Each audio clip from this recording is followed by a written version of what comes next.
dire de l'évolution de l'économie en République démocratique du Congo de 2020 à 2023? Quels sont les défis qui attendent le prochain président de la République? Nous en parlons dans cette édition Zoom Eco Live. Mesdames et messieurs, merci de rester fidèles et bienvenue à ce nouveau numéro qui sera également consacré aux fonds transférés aux provinces, mais aussi entités territoriales décentralisées à fin septembre 2023. Nous allons débuter avant tout avec les nouvelles en bref. On se retrouve tout juste après. C'est parti.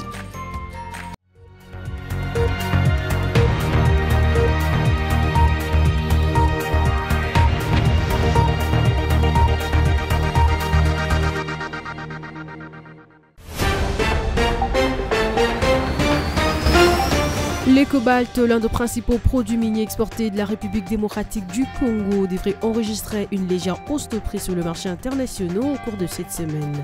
D'après les projections avancées par la Commission nationale de mercurial du ministère du Commerce extérieur de la RDC, le cobalt devrait se négocier à 32 758 $ de la semaine allant du 20 au 25 novembre 2023, soit une augmentation de 0,3%. La semaine dernière, le prix de cobalt était plafonné à 32 748 $ la tonne. Piste au détail sur ce copain. Le gouvernement de la République démocratique du Congo compte améliorer les taux de bancarisation du pays de 24% à 50% à l'horizon 2030. Cette ambition est affichée dans la stratégie nationale de l'inclusion financière. À l'occasion de Digital Payment Day, organisé le mardi 21 novembre dernier à Five Congo Hotel à Kinshasa, Yannick Kachila, conseiller en matière de technologie numérique au ministère des Finances, a réitéré l'engagement des autorités congolaises à faire de l'inclusion financière une réalité pour tous les citoyens démocratique du Congo. Liste détail sur une compagnie. La société Delphos, pionnier dans la levée de fonds représentée en République démocratique du Congo par la société Boanissa, a affirmé son intention de mobiliser 350 millions de $ américains en faveur de l'installation d'une raffinerie de transformation de cobalt et de cuivre dans le pays. Les responsables de cette entreprise ont annoncé cet ambitieux projet le vendredi 17 novembre dernier au cours d'une audience leur accordée par le vice-premier ministre, ministre de l'économie nationale, Vital Kamerhe. Lancée il y a au moins d'une semaine, l'application Rakacash de la banque commerciale BGFI Bank rencontre l'enthousiasme de plusieurs partenaires. C'est le cas de la régie des distributions d'eau, Transacademia, la plateforme marchande Makuta, Flash et tant d'autres. Le but étant de faciliter aux populations congolaises un accès aux services financiers. Au cours d'une cérémonie consacrée au FinTech, le mardi 21 novembre dernier à Kinshasa, dans le cadre du lancement de la première néobanque en République démocratique du Congo, l'administrateur délégué de la BGFI Bank a indiqué que le Rakacash est une plateforme marchande qui favorise le paiement sans contact physique. Piste au détail sans une copie.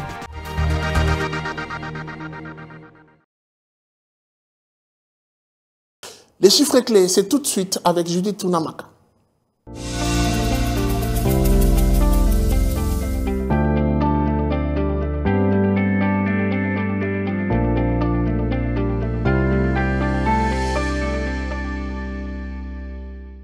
Alors, Judith Tunamaka, bienvenue à vous. Merci Guy. On va commencer par prendre l'évolution du taux d'échange en République démocratique du Congo. Qu'est-ce que l'on doit dire? Concernant l'évolution du taux de change en République démocratique du Congo, à l'officiel, 1 $ vaut 2649 francs congolais, un franc CFA se change à 4,38 centimes et 1 euro vaut 2875 francs. Maintenant, prenons la catégorie du marché parallèle. Nous avons pointé particulièrement cet endroit qu'on appelle Kingabwa et dans ce lieu, 1 $ revient à 2600 francs. Un franc CFA s'interchange à 4,40 centimes et 1 euro vaut 2900 francs. Alors parlons cette fois-ci de cette enveloppe décaissée par le gouvernement congolais pour le transfert de fonds en province à fin septembre 2023. Le gouvernement de la République démocratique du Congo a déboursé une somme équivalente à 2601,9 milliards de francs congolais en faveur des provinces à fin septembre 2023. Et les crédits prévus au cours de cette période se sont chiffrés à 4 984,1 milliards de francs congolais. Il se dégage donc un taux d'exécution budgétaire de l'ordre de 52,2% du montant total prévu en province. Alors votre présentation globalise un peu toutes les provinces. Essayons de ressortir la ville-province de Kinshasa du lot. combien exactement le gouvernement a décaissé pour la ville-province de Kinshasa? La ville-province de Kinshasa a bénéficié de 20% des fonds déboursés par le gouvernement de la RDC, soit 532,8 milliards de francs congolais. Et le reste des provinces n'ont reçu que 2069,2 milliards de francs congolais. Mais alors, que dire de ces dépenses exécutées dans chaque rubrique? La grande partie de cette enveloppe du gouvernement de la République démocratique du Congo, soit 2041,5 milliards de francs congolais, a été affectée à la rémunération, les investissements sur transfert aux provinces et ETD, entités territoriales décentralisées, ont coûté 312,6 milliards de francs congolais et le fonctionnement se sont contentés de 247,7 milliards de francs congolais. Alors, on va se quitter avec cette question. À combien ces chiffres la quote-part des recettes à caractère national pour l'exercice 2023? Conformément à l'article 175 de la Constitution, il est prévu une quotité de 40% des recettes à caractère national allouées aux provinces. Alors, pour l'exercice 2023, l'enveloppe de 40% de la quote-part des provinces dans les recettes à caractère national, hors fonds de péréquation, est chiffrée à hauteur de 7 122,0 milliards de francs congolais. Merci beaucoup à vous, Judith Tounamaka, pour ces précisions. Je rappelle que vous étiez à la présentation des chiffres clés. Merci à vous, Guy. C'était un plaisir.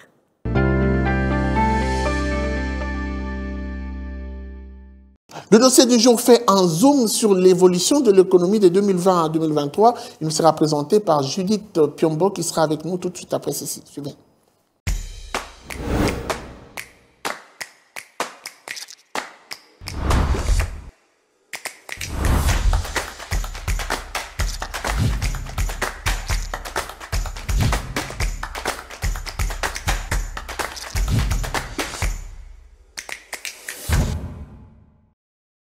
Félix-Antoine Tshisekedi Tshilombo postule à la présidence de la République démocratique du Congo, un deuxième mandat qui viendra plutôt résoudre notamment aux problèmes que connaît l'économie nationale. À ce sujet, nous avons prévu un zoom sur l'évolution de l'économie de 2020 à 2023. Ah ben oui, les promesses du chef de l'État lorsqu'il a été investi président de la République, qu'est-ce qui a été fait, mais aussi quels sont les défis. Pour en parler, nous recevons Judith Piombo. Bienvenue à vous. Merci. Alors, on va revenir sur toutes ces promesses faites par le président de la République, Félix-Antoine Tshisekedi Tshilombo, président et chef de l'État, je l'ai dit, des promesses tenues lors de son investiture comme président de la République. Première question, est-ce que l'on peut savoir quelles ont été ces grandes lignes ? Alors, on va se baser justement sur les propos du chef de l'État, ces quelques affirmations ou encore promesses qui ont été faites. Premièrement, il s'agit du renforcement et l'augmentation de la production du secteur privé. En deuxième lieu, il a parlé de l'encouragement de l'entrepreneuriat par les Congolais. Troisièmement, la mobilisation des efforts dans les secteurs à forte valeur ajoutée et créateurs d'emplois pour la jeunesse du pays. En quatrième lieu, on va aussi on va parler plutôt de cette promesse qui a été de faire appliquer avec une vigueur ici en République démocratique du Congo, la loi sur le petit commerce qui est réservé exclusivement aux nationaux dans le cadre du principe de privilège national. Et ensuite, nous allons parler de ce but qui a été évoqué par lui, le but de combler ce retard qu'a la République démocratique du Congo au standard ou par rapport au standard des pays en voie de développement. Le pays devrait donc, comme ça, réserver une somme de 6 milliards de dollars américains en 10 ans, annuellement sur 10 ans, aux infrastructures et seulement 1 milliard de dollars serait donc admis ou encore transmis pour la maintenance. Alors, en réalisant ces objectifs cités, le pays ou encore le gouvernement congolais serait en train de consolider la croissance économique. Alors, on doit quand même dire que ça constitue tout un cocktail de promesses faites par le président de la République. Est-ce que ces promesses ont été tenues ? C'est la bonne question. On va plutôt parler de la dernière information d'abord pour commencer du président de la République. Dernièrement, il a évoqué comme ça le taux de croissance économique de la République démocratique du Congo de 2020 à 2023. Alors en 2020, ça a grimpé d'1,7%. En 2020, cette période qui a été marquée particulièrement par la pandémie à Covid-19. Ensuite, 3 ans plus tard, soit cette année même, l'année 2023, c'est passé à 6,2% cette année avec le président de la République qui pour lui, est une preuve de résilience et de la détermination congolaise face à l'adversité mondiale. Deuxièmement, on va parler du secteur minier qui est resté comme ça pendant les 5 premières années, le moteur de la croissance économique du pays avec une hausse significative de croissance de 22,6% en 2022 et une croissance prévue solide pour 2023 de l'ordre de 11,7%. Et pour finir, on va revenir sur l'agriculture, la pêche, l'élevage, mais aussi la foresterie qui ont aussi montré une croissance avec une augmentation de 4,1% contre 2,4% l'année précédente. Alors on doit dire que le président de la République aujourd'hui a fait un grand pas en ce qui concerne toutes ces promesses faites à la population congolaise. Mais quels sont c'est la question, les défis majeurs qui restent à relever? Pour commencer, on peut parler de la diversification de l'économie, car si celle-ci est totalement réussie, elle peut permettre comme ça de réduire la volatilité liée aux aléas des marchés internationaux, mais également être un moteur de la croissance et du développement. Alors, sachant aussi que le secteur minier constitue la source principale des recettes de l'économie de la République démocratique du Congo, le défi serait donc d'amorcer sa montée. En troisième lieu, on peut aussi évoquer la stabilité du taux de change sur le marché et ainsi poursuivre l'amélioration des infrastructures, les routes. Ceci pourra permettre de faciliter le commerce à l'interne. Merci beaucoup à vous, Judith Piombo. Je rappelle que vous étiez à la présentation du dossier. Merci Guy, c'était un plaisir. Il est candidat à la députation au district de Lukunga. Il a été reçu en exclusivité ici à Zumeko. Il nous parle de 3 raisons pour lesquelles Lukunga doit voter pour lui. Maître Kolianza a été notre invité. Je vous prie de suivre un extrait choisi.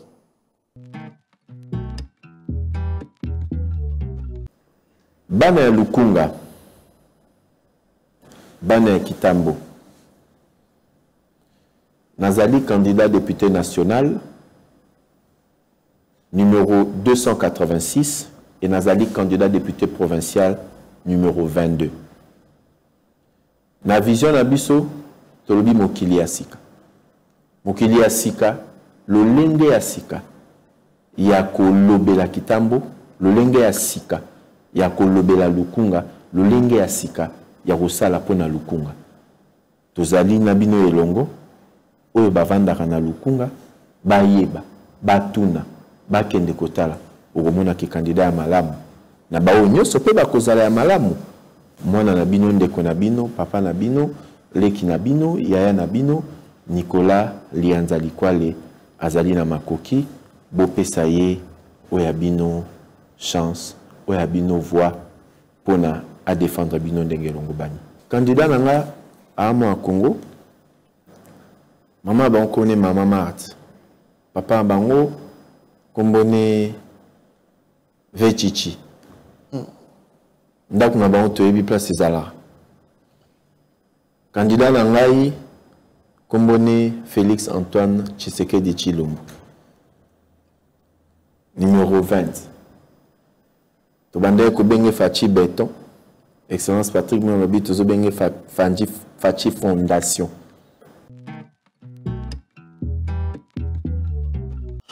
Allez, faisons cette fois-ci un petit tour au marché Bayaka pour prélever les prix des matériels électriques.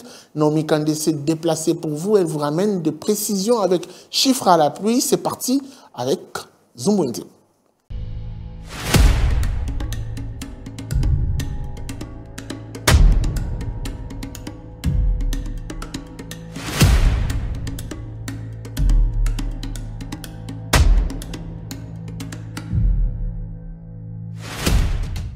Zumwende d'aujourd'hui visite l'un des grands marchés de la ville de Kinshasa. Le marché Bayaka est aussi une vaste quincaillerie où le quinoa s'approvisionne en matériel de construction, d'électricité et de peinture. Mais ce qui nous intéresse est le prix de matériel d'électricité dont nous vous avons ramené le prix dans ce numéro de Zumwende. Sans plus attendre, allons en savoir plus et on se retrouve juste après.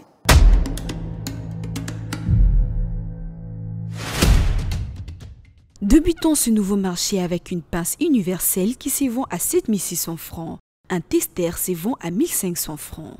2000 francs est le prix fixé d'un tournevis de première qualité. La deuxième qualité se fixe à 1800 francs. Dans le marché des Bayaka, on retrouve aussi un tournevis complet est une sorte de tournevis à plusieurs têtes qui coûte 5 700 francs. Un isolant pour protéger les installations et garantir la distribution et les transports du courant électrique sans danger. Cet article coûte 3 700 francs au marché Bayaka. Une pince plate se vend à 8 000 francs. Toujours dans ces mêmes marchés, 7 500 francs est le prix fixé d'un couteau à dégainer. Pour vous permettre de dénuder rapidement et proprement des fils électriques, une pince à dénuder se vend à 7 500 francs. Et pour finir, une pince à bec pour connecter le fil dans un endroit difficile se vend au prix de 8 900 francs au marché Bayaka.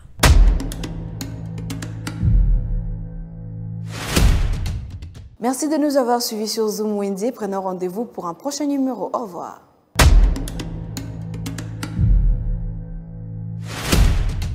Allez, il est temps de noter les différents rendez-vous et c'est Adassa Grace qui nous y amène à travers sa rubrique Agenda.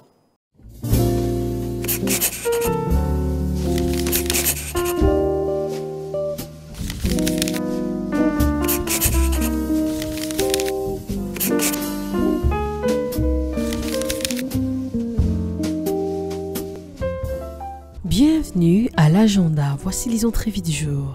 La 12e édition du Forum Africa Digital Expo a débuté ce mercredi 22 novembre à Kinshasa avec comme thème le levier de la maturité numérique. Signalant que cette activité va se clôturer le jeudi 23 novembre prochain. Un rappel, la Fédération des entreprises du Congo prépare un collège électoral qui commencera du 23 jusqu'au 24 novembre prochain au siège de la FEC à Kinshasa. Et pour finir, rappelons également que le premier salon professionnel de la marque, du fournisseur et du distributeur s'y tiendra à l'hôtel Rotana de Kinshasa du 24 jusqu'au 25 novembre 2023. Merci de nous avoir suivis. Au revoir.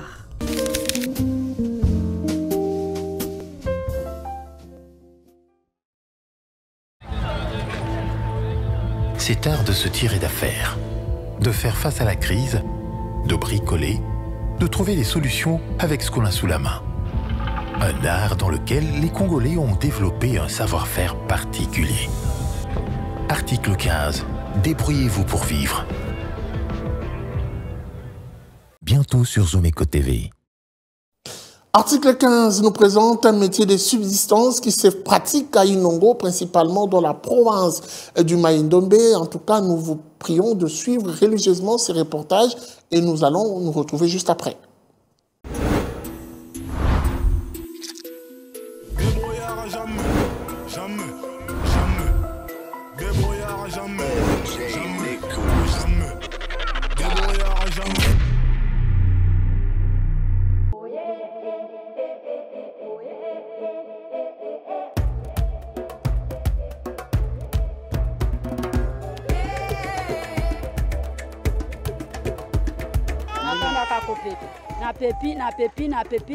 na sisi kopepa na zuimbeli na kai ko kata ke bango na moni moko na katie soki na zuimu andambo ya ekolo to ya kantini boye na tozwa kama kantini boye etondi soki etondi oyeyi soki oyeyi okomi na ndako ozuimu andambo ya kolia mu andambo mosusu pe oteki totekaka na mokolo moko soki okendaki na mokolo moko peut-être 5 000.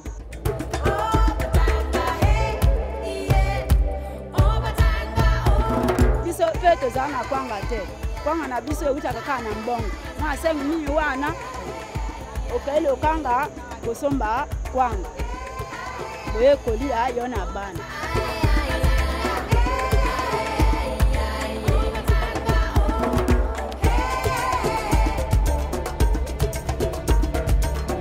Bomba kate pa mbongo muke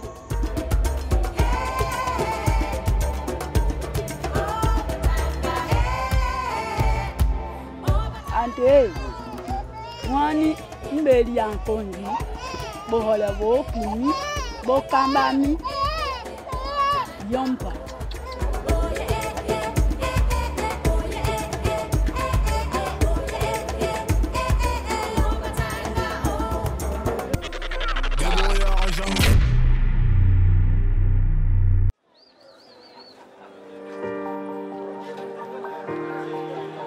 détails du marché, nous avons appris à vous connaître, à vous comprendre et vous apporter plus de lumière. Désormais, avec vous, c'est parti pour un voyage de rêve vers une destination meilleure.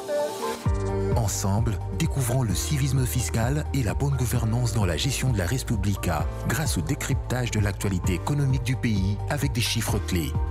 Avec une équipe de professionnels, découvrez le quotidien des Congolais en exclusivité à travers des dossiers et analyses approfondies.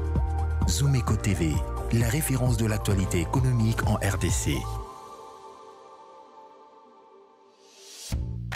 Voilà, c'en est fini pour aujourd'hui. Merci de nous avoir suivis. La suite, c'est sans doute au prochain numéro avec le même plaisir. Au revoir et à très vite.